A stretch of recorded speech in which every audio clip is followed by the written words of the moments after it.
Welcome everyone. Uh, welcome everyone. We're really excited to have you here today. We'll give it a couple minutes just to let more people join. But before we get started, I'll go through all the housekeeping. So make sure that all your microphones are muted. They should automatically be disabled. If you need to communicate with us via the chat, or have any questions, just drop it in the chat box or the Q&A and we will try to get to them at the end. And there will be some time for Q&A at the end. This session is recorded and will be sent out to you on demand with our email at the end of this webinar. So if we move on. The agenda for today is we'll have the introductions from our speakers, and then Kevin and Leah will go through the PowerPoint and the webinar, and then we'll have some time for Q&A at the end, and then we'll be doing the closing. So I'll hand over to our speakers.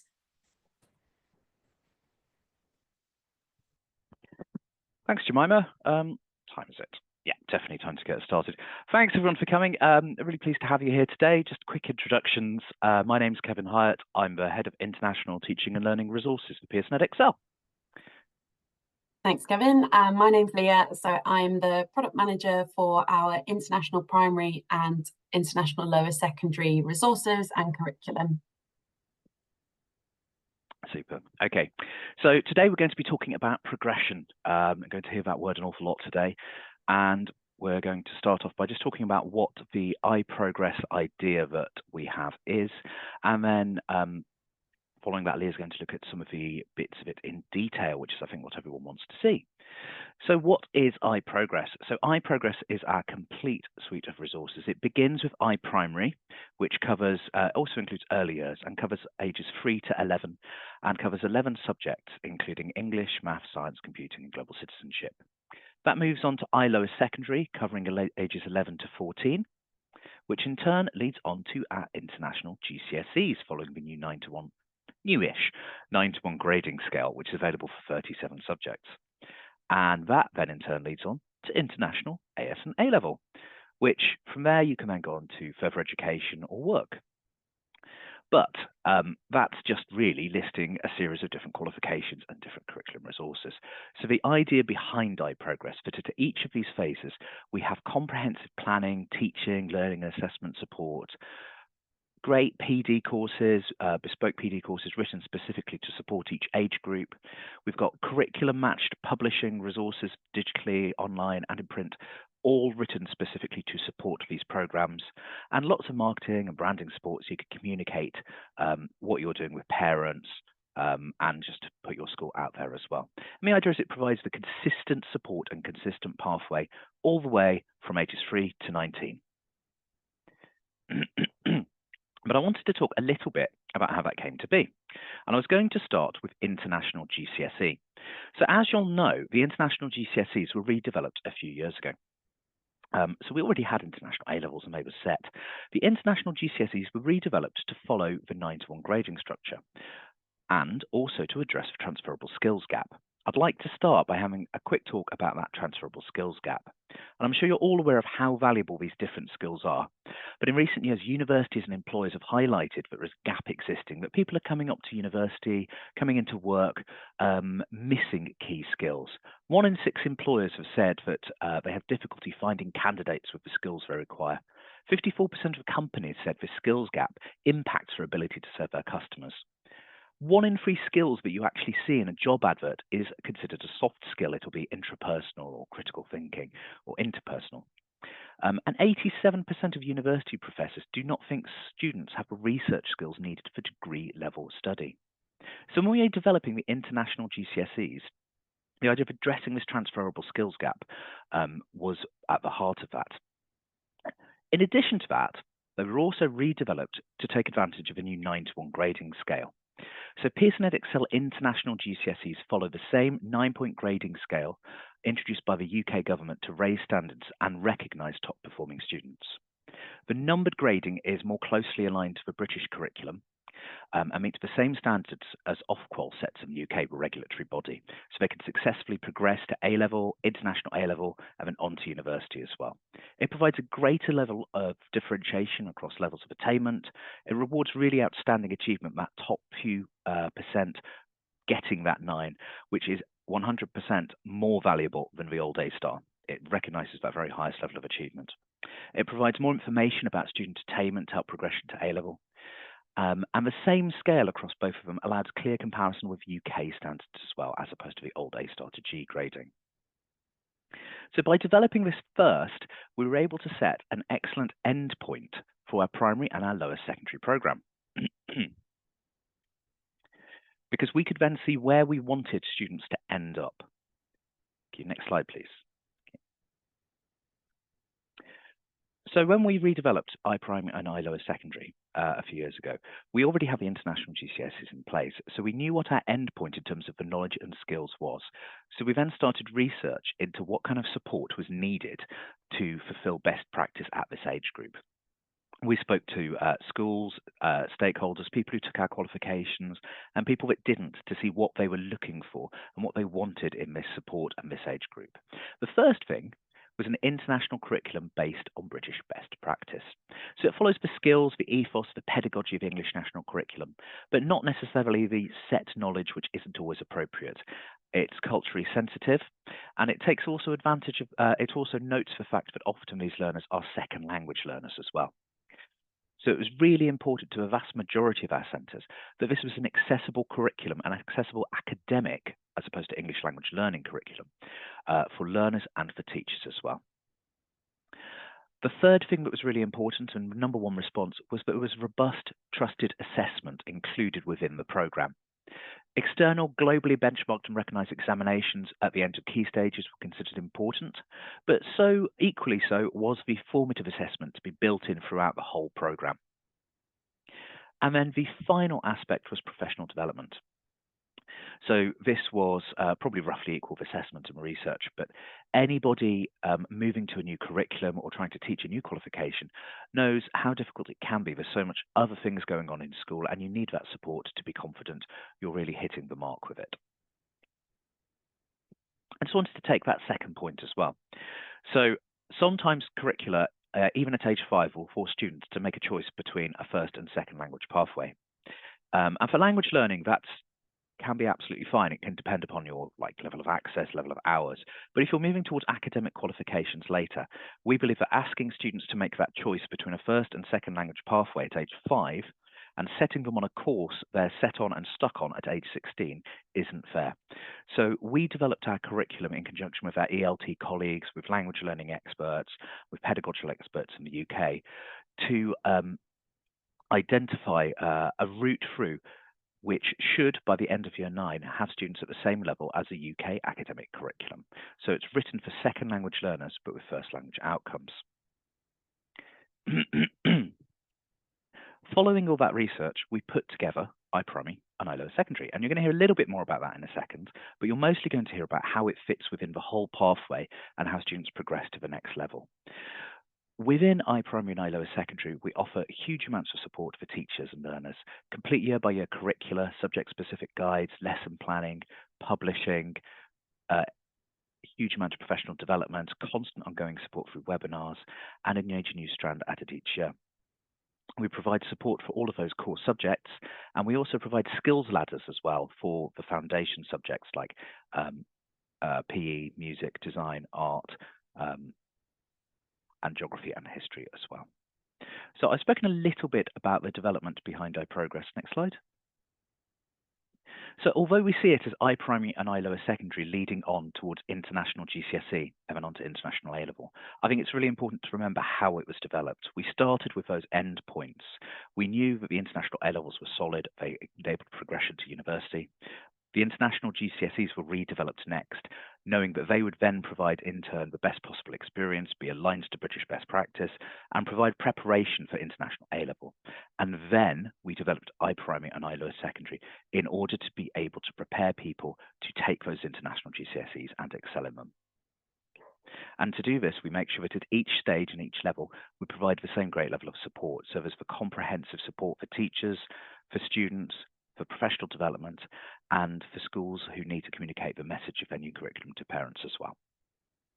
So I've spoken a lot about the background here, and with that, I'd quite like to pass over to my colleague who's going to take us on a journey through the complete pathway and progression. Awesome. Thanks, Kevin.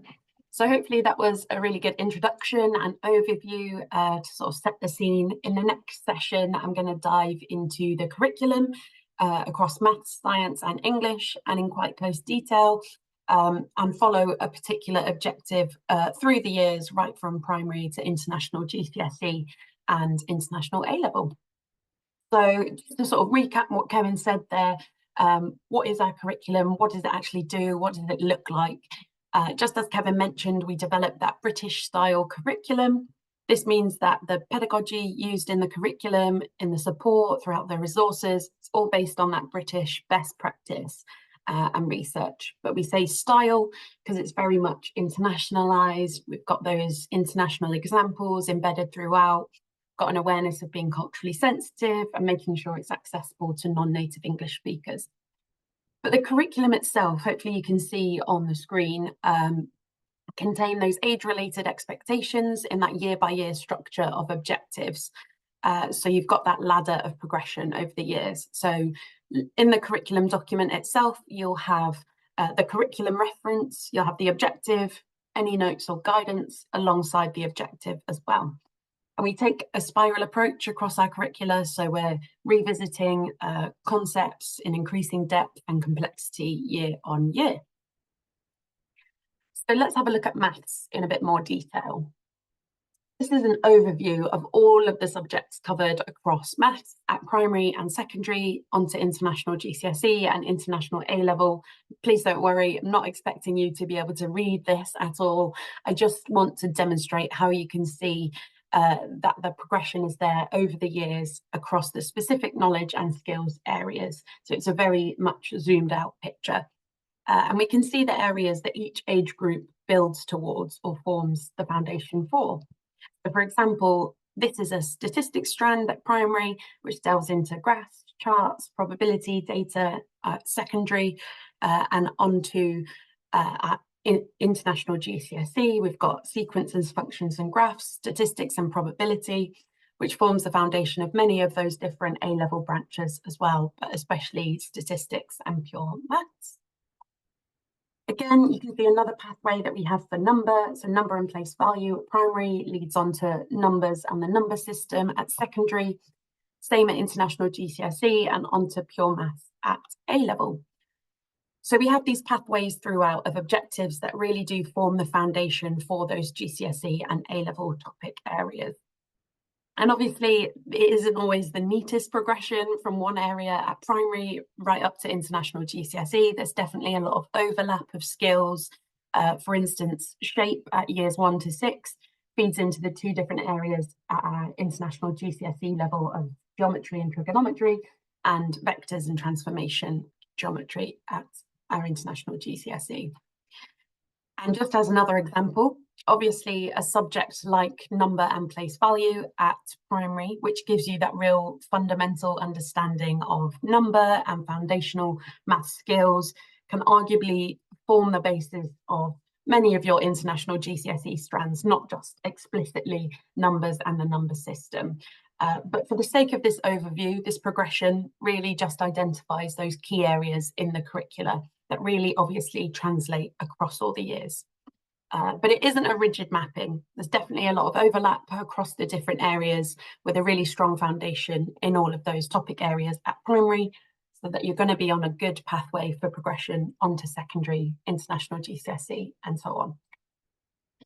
I wanted to look at one specific pathway, this statistics pathway, in a bit more detail. So I will explore the specific age-related expectations within our curriculum at primary, how that develops at secondary, onto international GCSE and onto international A-level. So if we look at an objective in year 2 under the topic of statistics, it starts with solving problems involving counting the number of objects in categories and sorting the categories by quantity. So there's guidance alongside this objective, which is all about asking questions about how many blue coats there are on the coat hooks, and asking if blue is the most popular colour for coats.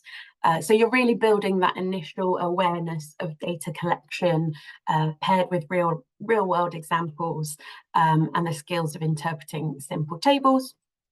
You can see how that evolves at year 4 to becoming solving a variety of problems using data in tables and charts. And in year 6, it becomes solving problems by organising data into a table, so involving more actively presenting your own data, but also still interpreting data. And then on to year 7 and 9, we have almost word for word the same objective of solving problems by interpreting or drawing graphs, charts, and tables. Although at year 7 and 9, the main objective may be the same, within the accompanying curriculum guidance, obviously you've got the level of depth for those objectives. That you can see year 7 is much more about the focus on graphs or charts using spreadsheets. In year 9, the focus moves on to specifically scatter graphs and frequency polygons, with the emphasis on that real life context as well. And I've just copied year 6 and year 9, those endpoints there, so you can see that progression onto our international GCSE. So at GCSE, the specification point is all about using a range of different methods to present data. And then onto A-level, I picked a very specific point here about using specific diagrams to compare data. So I hope that you can see how over the course of that math strand, over the years, you're consistently building on that initial objective, even down to the wording that's consistent across the years. So not only is that familiar, consistent for teachers, but also for students, that structure, that familiarity, which many learners rely on, will be the same throughout. Obviously, then you can build in the variation, the engagement with your actual day-to-day lesson planning and resources. So speaking of resources, I wanted to demonstrate what that curriculum objective actually looks like when it's embedded in the resources. So you can see how our year 2 lesson plan here embeds that curriculum objective of solving problems by counting and sorting objects. So if you look at this overview, you've got lesson 7 there, which is embedding that curriculum objective. And you can see how it's actually embedded within the lesson plan's main activity itself. I've just highlighted there some key areas. So in this lesson, students are being asked to interpret pictograms and understand how symbols can represent more than one item. You've got your key vocab there, your quick recap, you've got textbook references, and then actual teacher talk that you can use in the classroom too, all centered on embedding that objective there. You can also see how that objective and lesson plan links in and is covered within our Power Maths textbook. So you've got your structured textbook with your prompts and your activities on, in this case, interpreting pictograms. And this embedding of objectives is the same across all of the years. If we look at year 9, at secondary, you can see how the objective of solving problems by interpreting graphs and tables is covered within the textbook. So you've got lots of exercises and relevant real life examples on displaying and analysing data. You've got that checking of understanding and differentiation built in as well. And even in the lesson planning at year 9, you've got that runs alongside the textbook and covers off that very same objective in the teacher focused support. And this carries through right through to GCSE, where you're building that understanding of handling data and the different ways that you can present and interpret data. So the textbook covers this. There's lots of inclusion of transferable skills here too, particularly analysis. And in this spread, you're looking at pie charts, you're looking at pictograms, which you might remember were covered in that primary example as well. And that might be the end point for many, that international GCSE, but we obviously have that further education pathway of international A-level. So looking at how this builds to that objective within statistics, on using histograms, stem and leaf diagrams, particularly on the topic of representing and summarising data. So you can see how that's covered in that textbook resource there too. So hopefully you can see how just by taking one specific curriculum objective, you can follow how it's embedded across both teacher-facing resources, across student-facing material, and get that understanding of that iProgress pathway that Kevin talked about, and how it actually works in reality. And of course, all this thinking, all of that research that went into creating these pathways, all that embedding of those curriculum objectives throughout the resources is all done for you. So that's what we've done by the curriculum and subject experts. So this presentation today is really to show you and to give you the confidence in us and in that journey as well. So I'm going to take science now in a very similar way with a bit more detail on the resources side of things. So with science, it's slightly different. As the later years, we obviously have different pathways into combined sciences or single sciences, especially as we get towards A-level, but that's why right from primary, we are grouping topics into the distinct areas of biology, chemistry, and physics, because this is beneficial in that pathway and making that progression more obvious. So I'm going to look in particular at this biology strand, and in particular at plants that we cover at primary and secondary, onto living organisms at GCSE, then looking at photosynthesis and energy at A-level. So if we look at that curriculum objective in year 1, a very specific objective on knowing that plants have leaves, stems and roots. And you can immediately see that by year 4, we're using that foundational knowledge of knowing that plants have leaves, stems and roots, building on that to include flowers, and also deepening that level of understanding to the function of those different parts as well. So being able to identify and describe the functions of these things. And then in year 6, you can see we're again building on the prior knowledge and skills, but that knowledge has extended to include identifying the different parts of a flower and still explaining the function of each part as well. And in the guidance that accompanies this particular objective, you can see all the different parts that you'd be expected to know. So this is really prepping learners for that jump into secondary, hopefully making it more of a step than a jump. And we can see that by year 7, we're asking these students to identify positions of roots, stems and leaves, but also to know the functions of these. In the guidance that accompanies the objective, it will go into more detail about the level of information required here, but that is almost identical to our objective that we cover in year 4. It's just the level of understanding that deepens each time the objective is covered. And by the time they've reached year 9, they're focusing in a lot more detail around the specific parts of a plant, building on that overall knowledge, looking at knowing the structure of a leaf and the function of it and how it is adapted for photosynthesis. So I really hope how you can see that even from the wording and the structure of these curriculum objectives, you understand how these were all designed as a whole, and so really are comprehensive, and there's that really well thought out ladder of progression. Again, I've taken the endpoints year 6 and year 9, so that you can see how they progress onto your international GCSE and A-level. So GCSE is very similar to year 9, so we're looking at being able to describe the structure of a leaf, how it's adapted for photosynthesis, under that broader topic of nutrition for plants and being able to investigate photosynthesis as well. Then on to A-level and understanding the role of chloroplasts in photosynthesis.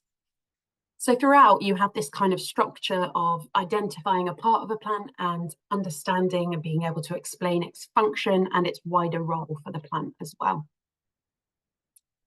Again, I wanted to demonstrate how the resources embed those curriculum objectives. So I'm going to be talking about our newest primary science programme, which is Pearson International Primary Science, and demonstrate how those objectives are embedded, not just through textbooks and lesson planning, but through a whole range of interactive resources.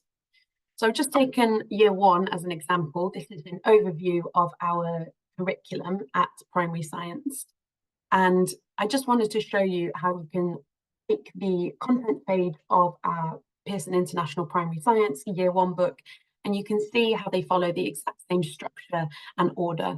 So it's very much explicitly designed to cover off those iPrimary Science curriculum objectives. This is just part of a lesson plan for year 1. So here's how one of our lessons tackles this objective of knowing that plants have leaves, stems and roots, alongside some other objectives from the same topic.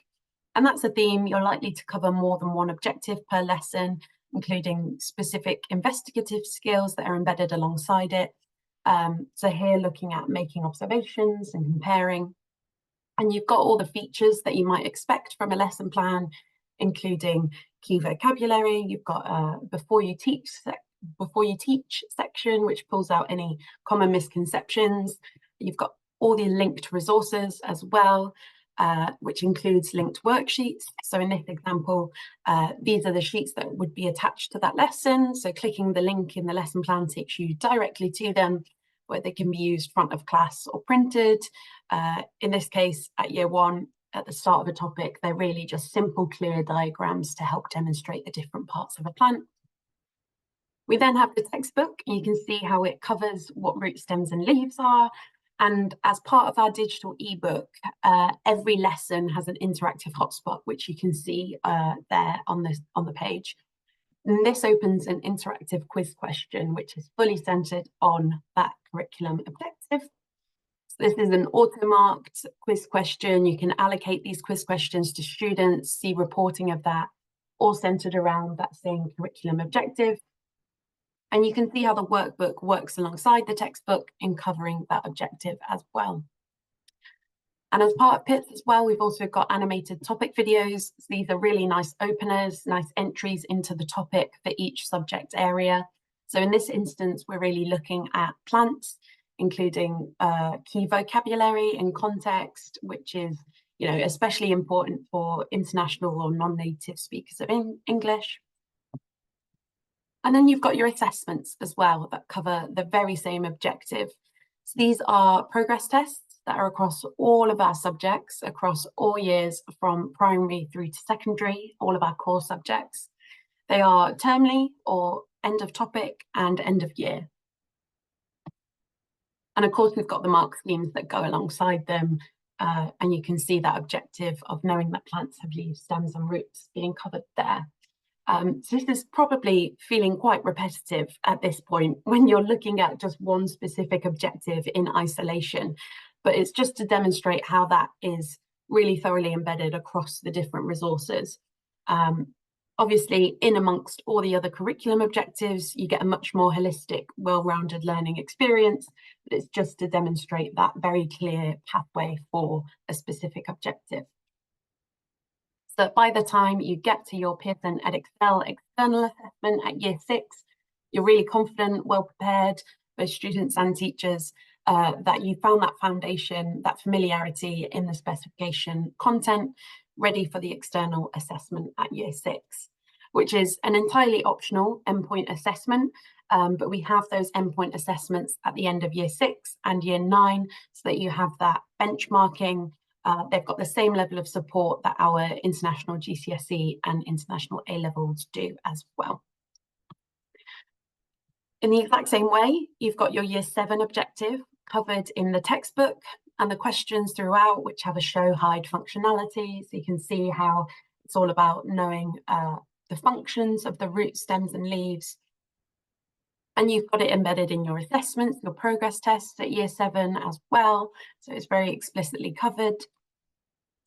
And again, you've got your mark schemes. So just demonstrating you've got the exact same level of support right from primary through to secondary,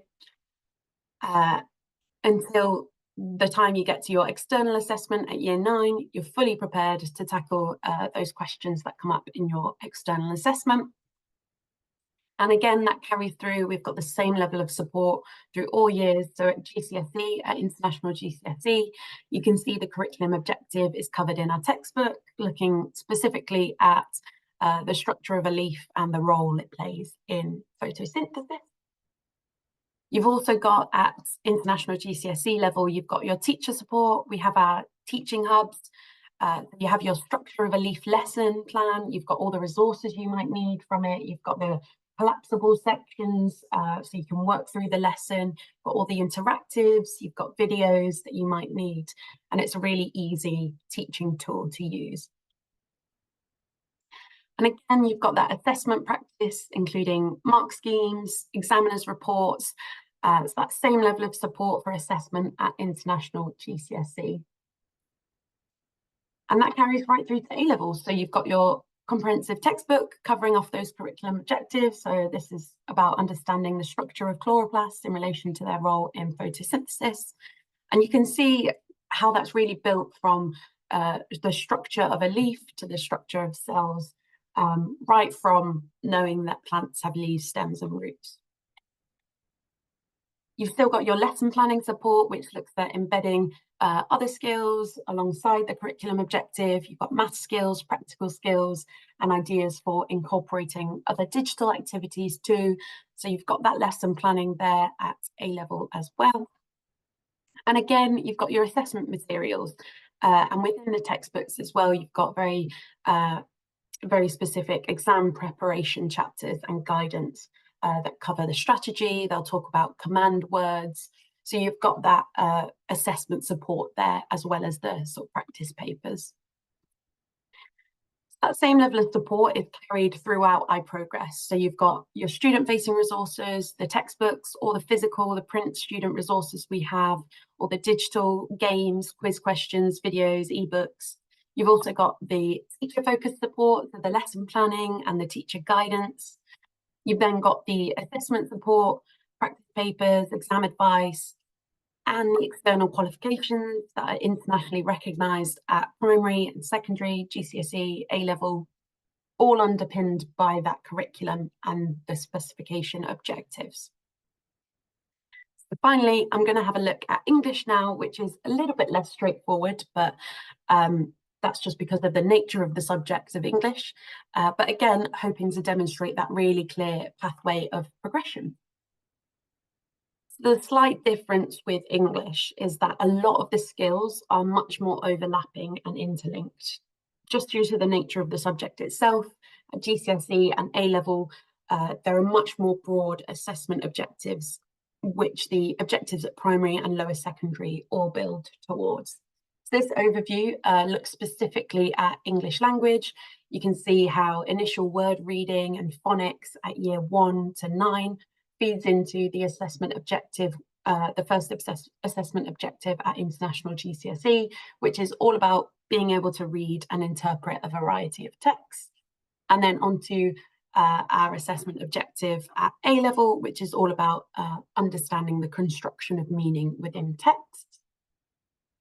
For English literature, again, the skills are very much overlapping and linked, but you can see how grammar for writing at primary and secondary would feed into the assessment objective at GCSE, which looks at analysing language form and structure, which is used by writers to create meanings. And then onto international A-level, which is all about analysing ways in which meanings are shaped in literary text, a specific assessment objective too there. I pulled out 2 specific strands for inferential comprehension that we'll look at for English language and literature.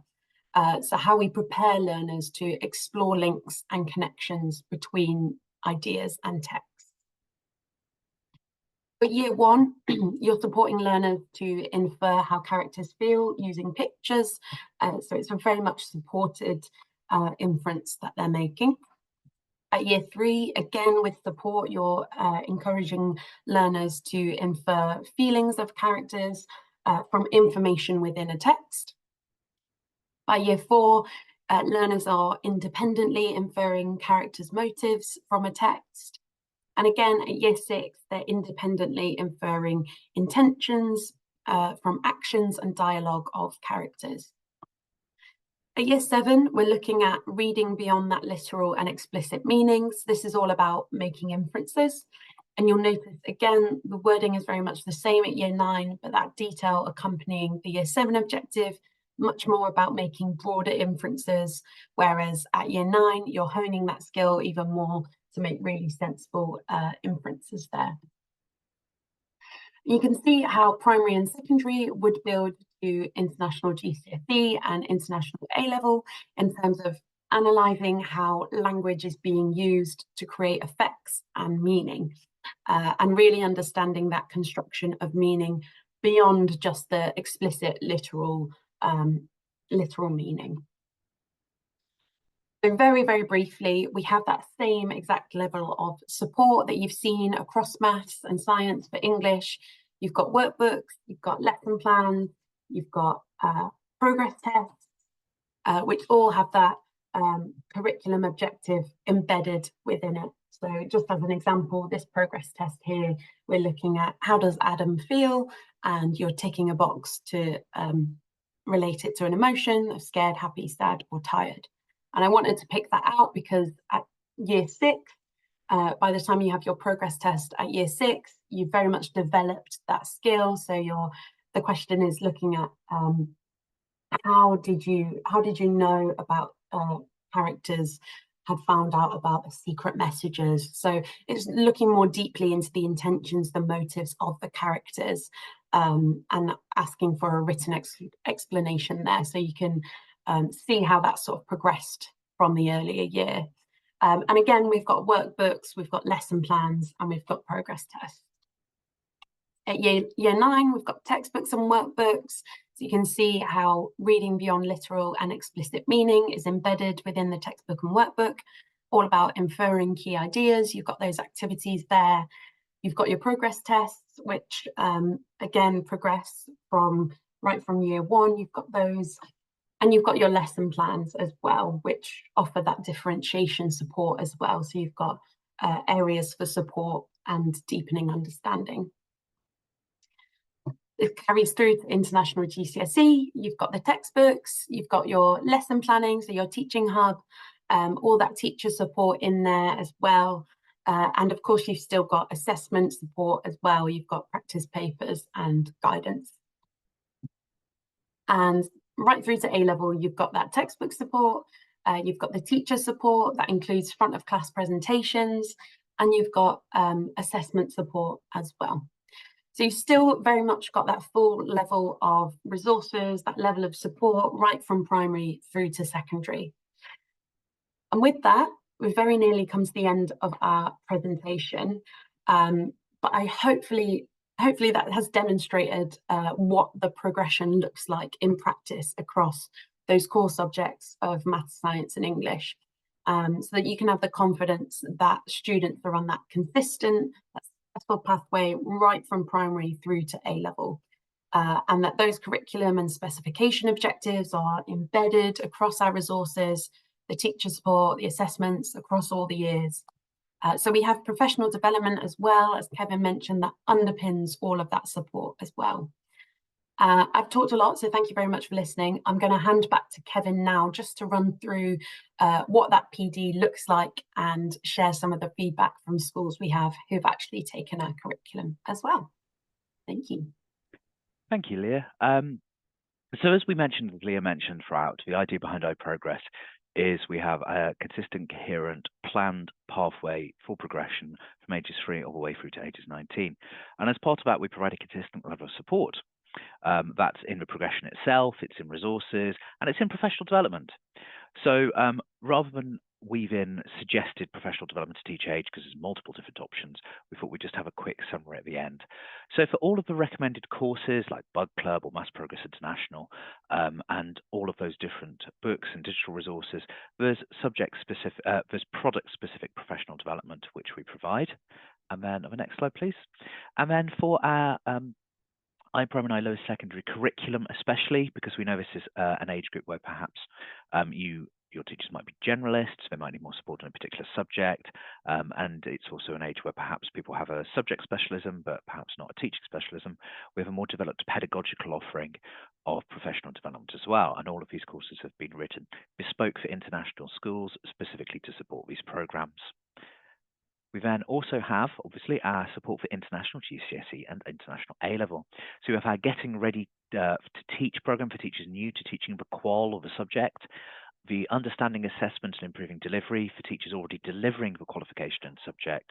This helps give an understanding of how assessments are structured and how teaching can be adapted to help your children's performance. We have the exam insight training, which is also for teachers already delivering the qualification and subject, providing feedback and insights on a specific exam series to analyse some of the key performance of the key questions. And really most key there, it covers a lot of statistical performance data to help you with your planning for the year ahead. And then there's enhancing teaching for exam success. So another one for teachers already delivering that qual and subject. To give an insight into how the examinations and marking is structured, to give an insight into the process behind the writing of examination papers and mark schemes, and again, advice on how to use that data and how that data can be used to inform teaching, enhance learning, and maximize potential. And all of this can now easily be found on the Pearson PD Academy. So there'll be a link in the slides at the end, but if you're looking for professional development, whether it's live, online, paid for or free, it's all found in one place now. Nice, really easy to browse website rather than having to search every possible corner of a qualifications website. So I've spoken a lot, Leah's spoken even more. Hopefully you've taken some of that key messages behind our progression to heart, but obviously we would say that we work with Pearson, so we just wanted to share a couple of quotes from some schools as well, so don't just take our word for it. So we had a lovely quote from Ahmed Ibrahim here, saying these curricula have been instrumental in fostering a robust educational foundation for our students, and we've seen significant benefits in their preparedness for assessments. And then from Dawn in Mercy, King's College, the Pearson iLower secondary curriculum has enhanced our teaching and learning approaches in Key Stage 3. We're delighted with the impact on outcomes and believe in a seamless approach from lower secondary into international GCSE. Our students enjoy the content and feel well prepared for that next step. And I think that's also reflected in some of the results we're seeing from students who've gone through the IE primary and iLower secondary programme, who are now seeing better results at international GCSE. Thank you so much for listening, and if you've got any questions, we've got a little bit of time now. If we don't have time to cover them, do pop them in the chat anyway, and we'll get back to you. Thank you. Thank you for that, guys. So we've got a question in the chat. I have a specific question regarding AS and A-level chemistry and assessments. Is there someone I can contact to get my answers? Yes, it is, absolutely. So we have a subject advisor. So if you go to the qualifications page, I'll pop the answer in the chat actually. There's a subject advisor who's an expert in the qualification and an expert in the subject, and they'll be able to answer you really quickly as well. Thank you. And then we already offer international GCSE and would love to offer iLower secondary. Do we need to get approval to offer that? So if you've already got approval for international GCSE, no is the answer. So that approval process is mostly around secure storage of exam papers. Do reach out to your local rep and they'll talk you through the process, but there shouldn't be another set of approvals to go through. And then we have another one of, is all of this available now? Yes. Yep. Yeah, absolutely. And the one thing I would say about iProgress and iPrimary, iLower secondary is that the curricula, the lesson planning, all the support that comes with it is very much a sort of living thing. So we're constantly developing it. We're implementing improvements year on year based on customer feedback. So it's all available now. Everything that we've talked about today is all out, all ready for you to use. But we're consistently improving it based on your feedback. So that's just another aspect of it, really. Thank you. And then we have another question on any details on the citizenship and ICT iLower primary and secondary. Yeah, we could obviously go into loads of detail, and Leah could actually do the same thing again with those. All I'd say is they've been built using exactly the same criteria and exactly the same plan. So for global citizenship, we took the global citizenship GCSE as the end point and built iPrimary and iLower secondary to lead up to that. We also looked at what was really important at that age. So things like making sure students learn how to engage with issues within their community, issues nationally, issues internationally, and to know how they can make a difference on that kind of scale. ICT, exactly the same. We had a look at the end point, which was international GCSE, ICT and computer science, because current best practice is to teach them combined at primary and lower secondary, and created a pathway all the way through to get you to that end point. So it's exactly the same process and exactly the same level of support for those subjects as well. If you'd like more specific information on them, we can follow up afterwards. Just to add there, global citizenship is a really interesting subject and really useful for embedding those transferable skills as well. So it's all built around the UNICEF Global Transferable Skills Framework. So there's a lot of sort of cross-curricular links and skills that are delivered throughout that course, which will really benefit and help across the other subjects as well. Great, thank you. And then we have, are there any specific trainings you recommend regarding teaching computer science for primary, lower secondary and GCSE? Yes. So we've got subject specific, so product specific training for our Inspire Computing program, but we've also got specific modules on teaching computing at that age, which are course agnostic as well. So if you were to go on the professional development website, the PD Academy will share the link, you'll be able to filter it there by subject as well and see trainings for computer science. Fab. And then we have, how many exams do students have to take to prove they've obtained the secondary education? So the examination, the external examination at secondary is very much an optional endpoint assessment. So there's no requirement to do that qualification at the end of year 9. But it's a really good benchmark and actually a good sort of indicator of as you're moving into international GCSE, your level of sort of progress and how you're performing, but it's entirely optional. So there is no requirement to have that certification before moving on to international GCSE. And actually the progress tests and the assessment that's built in throughout lower secondary is a really useful indicator as well. But if you want that international benchmarking and you want that exam support that we have for international GCSE and international A-level, you've got Results Plus, you've got Exam Wizard, those kind of tools, then I'd recommend doing the qualification that we have at the end of year 9. Thank you, Leah. And then we have, do the questions/tests assigned for 1 to 6 iPrimary English, Maths and Science play an important role in the student's progress to achieve high grades in IGCSEs, or is it fine to follow different questions and test structure assigned by the teachers?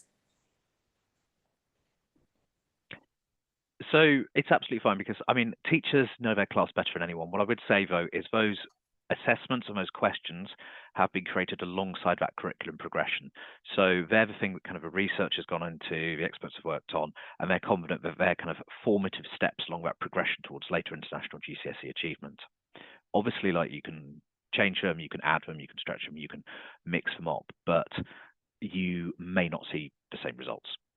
Although you know your students better, maybe you'll see better results, but they're not designed alongside the curriculum if you change them. I would also just add there that obviously we can only ensure based on our resources and what we know that our examinations and our primary and lower secondary curriculum will give that best preparation. We sort of can't give that guarantee for other resources and curricula. But it's definitely possible to use other curricula to prepare for your international GCSE.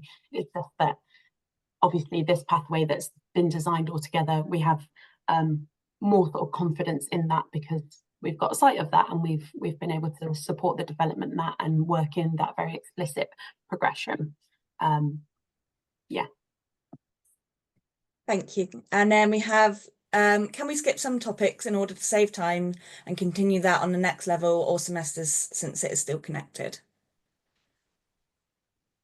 Again, yes. So like if you were going to skip specific topics or think ideas, I mean, like, as you say, if it's connected on the next level, do follow it through because there's every chance that potentially you could miss out prerequisites. However, if you've got limited teaching time and you're really confident that your students have really got something or they're really secure in a particular area, then yes, you can. Great, thank you, Kevin. And then this is our final question that we've had come through. Is there any certificate of completeness, the secondary curriculum? So there are if you take the external examinations, they're marked and treated in exactly the same way as the ITs and the IALs. So there's a certificate, there's an award ceremony. If you do particularly well, there's an Outstanding Pearson Learner Award. If you're only taking the curriculum, some regions do talk to your regional rep, sometimes supply completion certificates, but it's very much a region by region decision. Great, thank you. And that was the last question we have. So thank you for your great presentation today, Kevin and Leah. This has been recorded and will be sent out to you along with the slides in our post-webinar email. There will be a quick survey sent out to you as you leave as well. So we'd really appreciate it if you could take the time to complete that. And thank you again. Thanks, everyone. Thanks for joining. Thank you so much.